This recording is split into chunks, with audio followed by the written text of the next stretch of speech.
Welcome to Guide Guru. We hope this video helps. You start by preparing the essentials. Update Seesaw and confirm you're signed into the teacher or admin account so settings are available. Once done, locate the image you'll use. 512 by 512 PNG works best for clarity. Make sure the image is accessible on the device or cloud.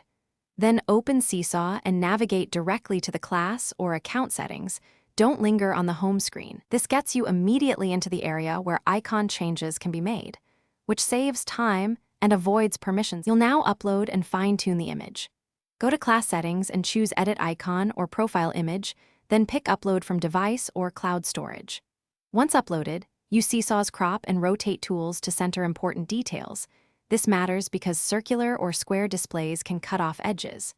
Preview the icon in both mobile and desktop modes to ensure legibility at small sizes. If the interface compresses colors, choose higher contrast images. Make incremental adjustments until the preview looks crisp and balanced. Finish by saving and verifying the new icon across devices. After you hit save, wait up to 10 minutes and then refresh or reopen Seesaw on a phone and a browser to confirm propagation.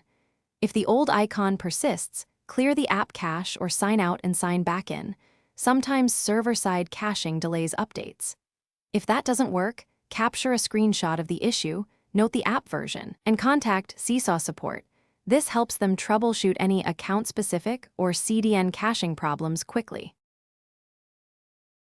Thanks for watching. Consider subscribing if we helped you today.